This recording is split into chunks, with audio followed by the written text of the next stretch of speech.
Bueno, vamos a empezar hablando, vamos a ir con el tema. La colelitiasis es una enfermedad tan antigua que tiene más de 3.500 años de antigüedad. Es así que ha sido reportado en biopsias egipcias de 3.500 años atrás.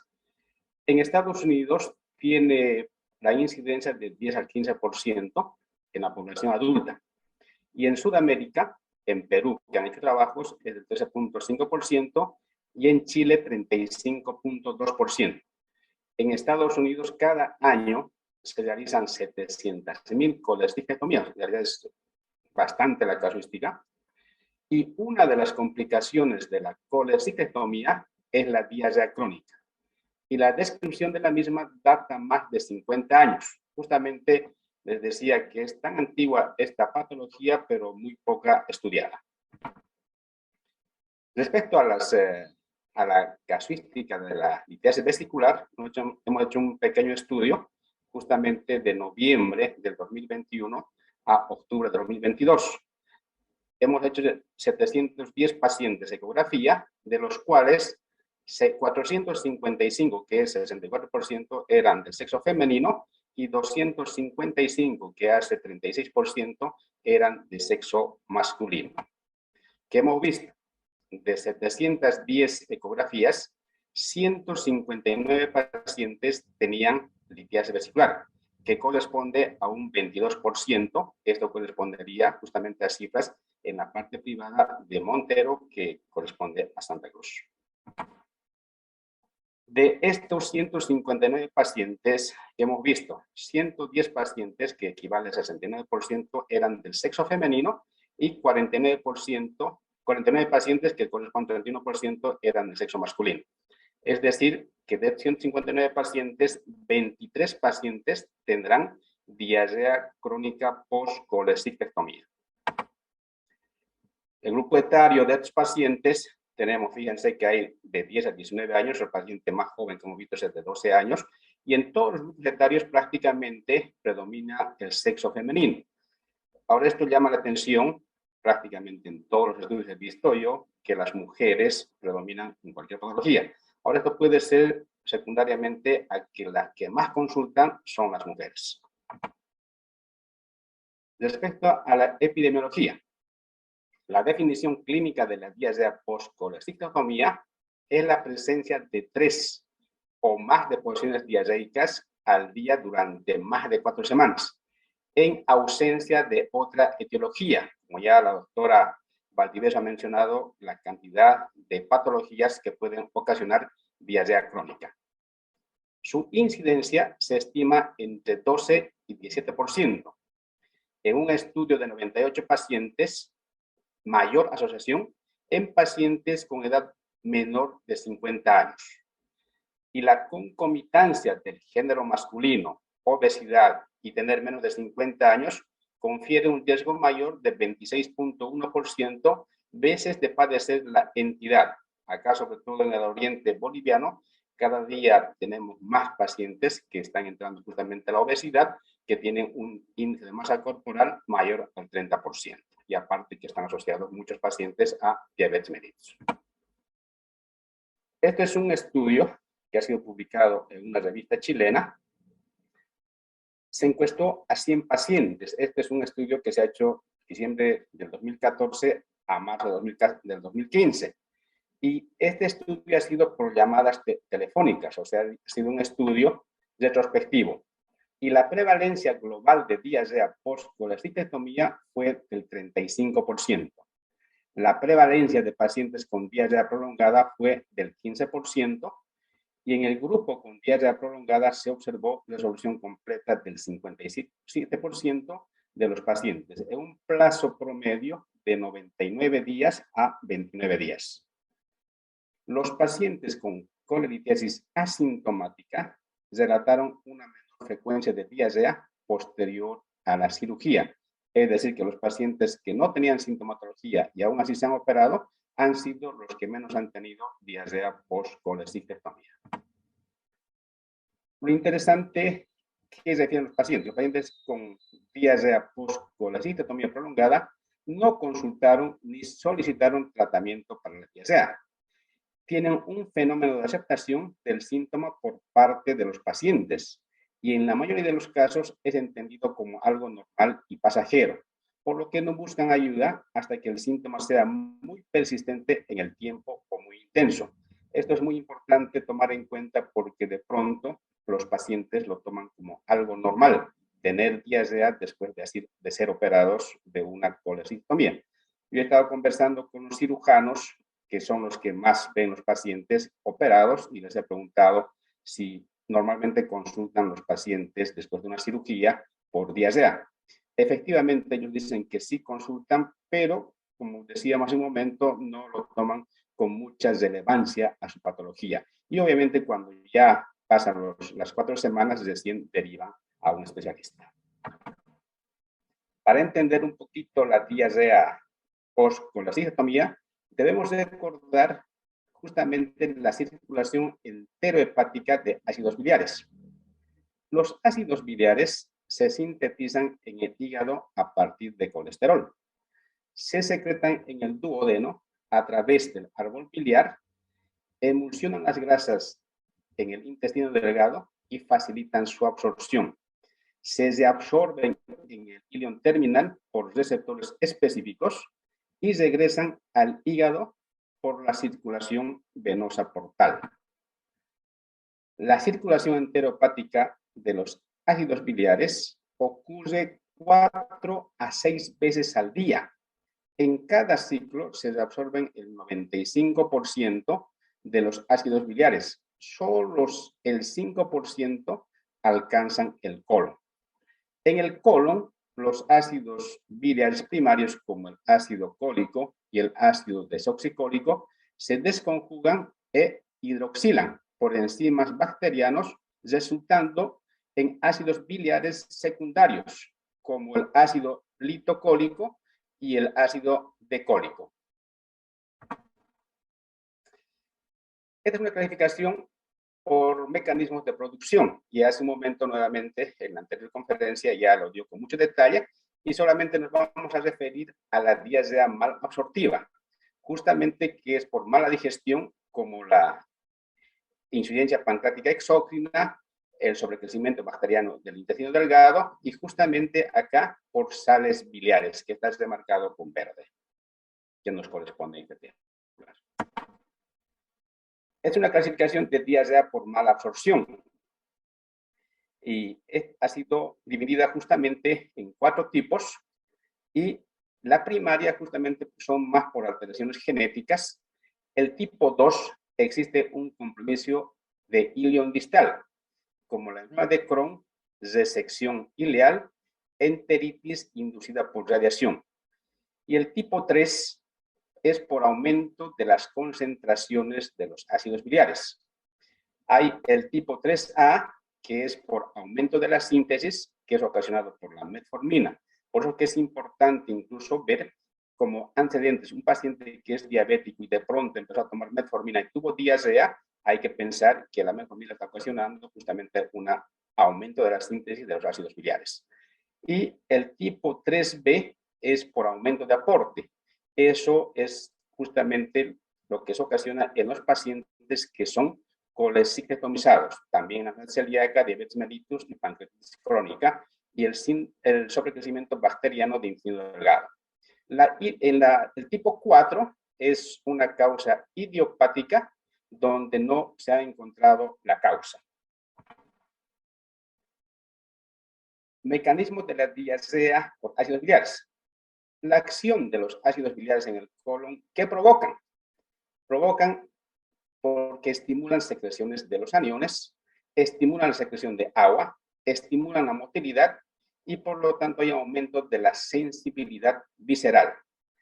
El exceso de los ácidos biliares en el colon está ocasionado por mala absorción o sobreproducción. En las personas que han sido sometidos a colecistectomía, las sales biliares fluyen continuamente hacia el intestino y llegan en cantidad mucho mayor que la normal al colon. Esta se asocia a una mayor síntesis de ácidos biliares vinculados a una disminución de la secreción de la hormona que es del factor de crecimiento fibroblástico 19. Desde el ilion, por lo tanto, habría una sobreproducción, originando allí trastornos de secreción y absorción de agua y electrolitos.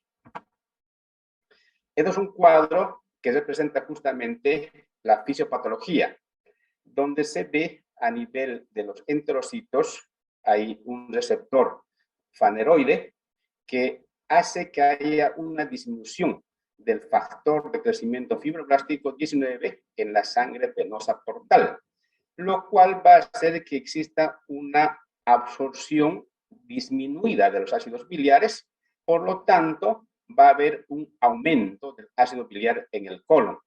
Esto va a hacer justamente que exista aumento de la motilidad en el tránsito colónico, sensación visceral, secreción de fluidos y permeabilidad de la mucosa. Es así como se provoca la diarrea en estos pacientes que tienen malabsorción de ácidos biliares.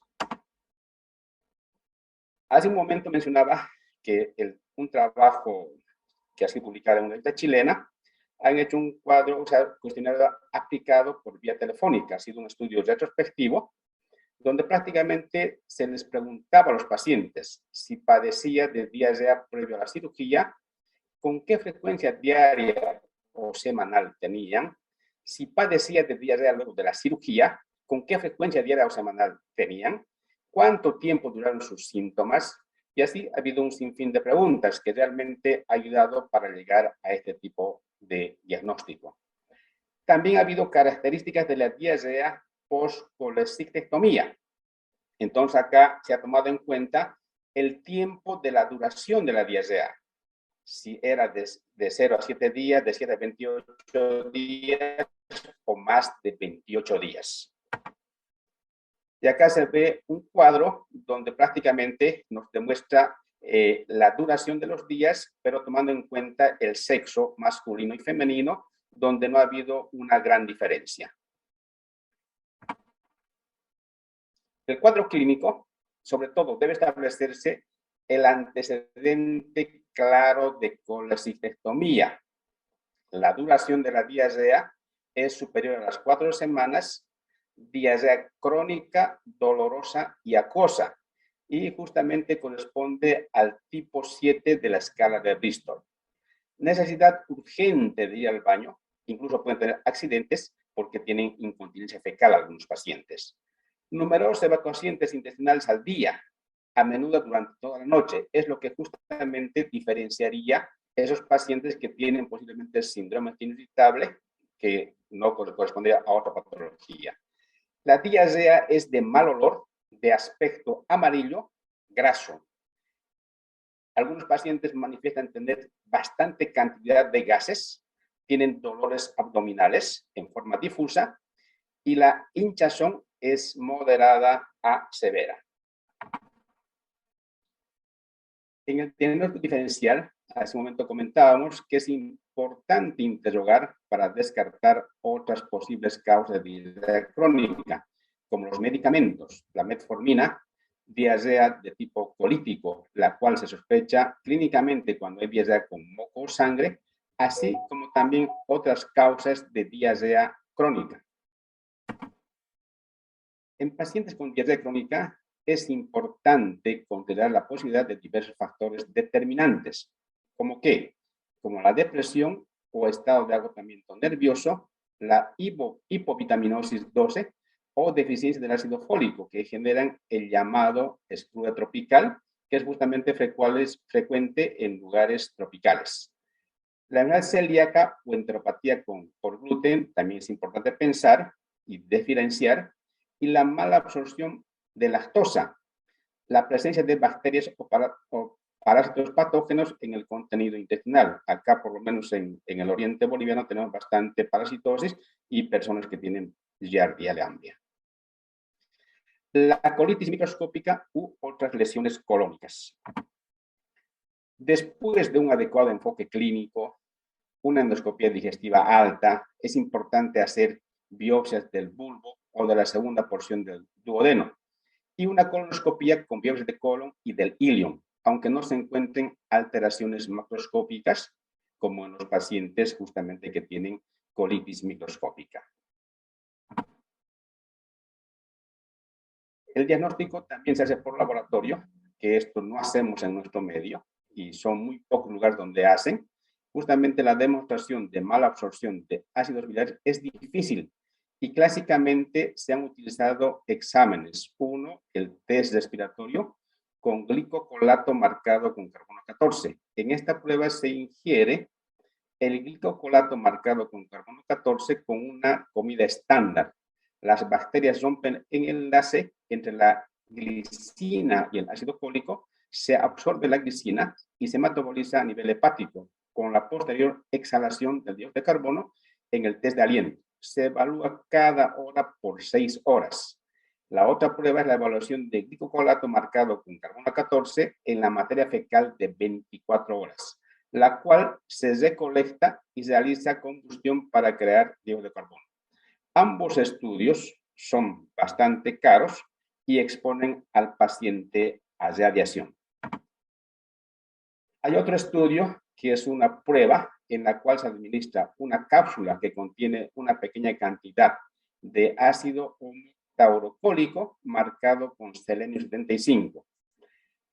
Es un estudio que justamente da radioactividad para obtener imágenes del funcionamiento de su intestino, obteniendo imágenes abdominales a 2 días diferentes. El día de la cita, que sería el día 0, y a los 7 días, mediante un equipo especial llamado gamma cámara. ¿Cómo se diagnostica? Justamente se observa la absorción.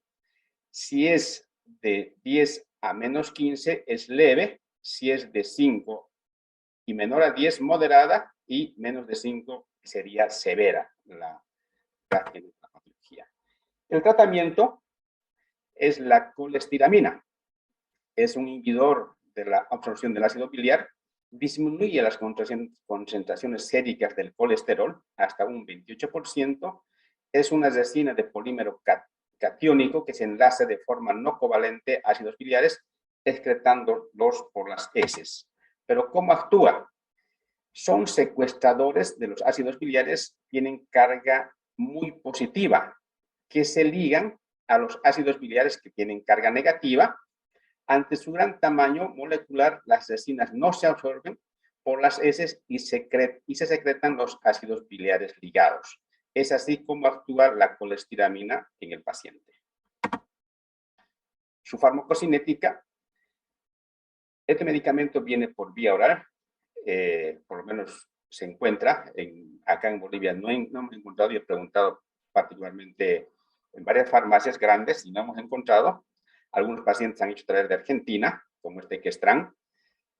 La absorción no se absorbe, tiene una acción máxima al mes, no se metaboliza y la excreción es por heces inalterada, formando complejos liposolubles. La colestiramina en pacientes con diarrea persistente, sus resultados son clínicamente favorables. Algunos pacientes, incluso con sospecha de que han sido operados de vesícula y de pronto tienen una diarrea crónica, se puede hacer tratamiento de prueba, porque no contamos con los estudios que habíamos mencionado anteriormente, y en las dosis es de 4 a 16 gramos al día, repartidos en 3 dosis previas a las comidas como prueba terapéutica. Muchos trabajos señalan que se debe empezar incluso con menos dosis, incluso 2 gramos, hasta ver la tolerancia del paciente. La respuesta al tratamiento con colestiramina en estos pacientes fue del 79%, lo que confirma que la causa de la diarrea es la mala absorción de ácidos biliares. El mayor conocimiento de los mecanismos moleculares que regulan la síntesis y el transporte de los ácidos biliares a nivel del circuito enteropático permitirá el desarrollo de terapias más efectivas. Hay otro producto que es Colesevelan. Este es un medicamento nuevo y viene en forma de pastillas. Justamente la colestiramina viene en polvo y algunos pacientes no lo han tolerado. Por eso que esta es una alternativa para los pacientes. Si la dosis es demasiado alta, puede causar estreñimiento. Actúa en el sistema intestinal fijándose a los ácidos biliares producidos por el hígado y eliminando los ácidos biliares del cuerpo en las heces. Otro producto es el colestipol. Pertenece a una clase de medicamentos llamados secuestradores del ácido biliar, igual que la colestiramina. La dosis usual para adultos es de 1 a 6 sobres de colestit al día de 5 a 30 gramos de colestipol que tiene hidrocloruro al día.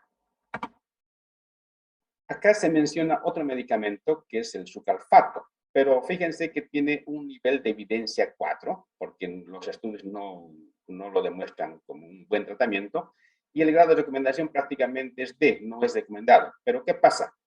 El sucalfato es un complejo de sacarosa que contiene una sal de aluminio y que, aunque esté indicado para el manejo de las enfermedades relacionadas al ácido, un efecto adverso útil es el estreñimiento, por lo que en casos de diarrea por salos biliares puede ser una buena opción. Es una alternativa más para los pacientes que tienen justamente diarrea en pacientes post-colecistectomizados. En conclusión, ¿qué podemos decir? Como el antecedente de colecistectomía es un factor determinante de la diarrea crónica tan frecuente y poco conocido en la práctica médica, puede ser tratado en forma muy eficiente con colestiramina. Es valioso difundir la experiencia acumulada sobre este tipo de diarrea. Cada vez se están escribiendo muchos más artículos y temas sobre la diarrea secundario a un paciente post-colecistectomizado, por lo que es importante tomar en cuenta este tipo de patología. Muchísimas gracias por su atención.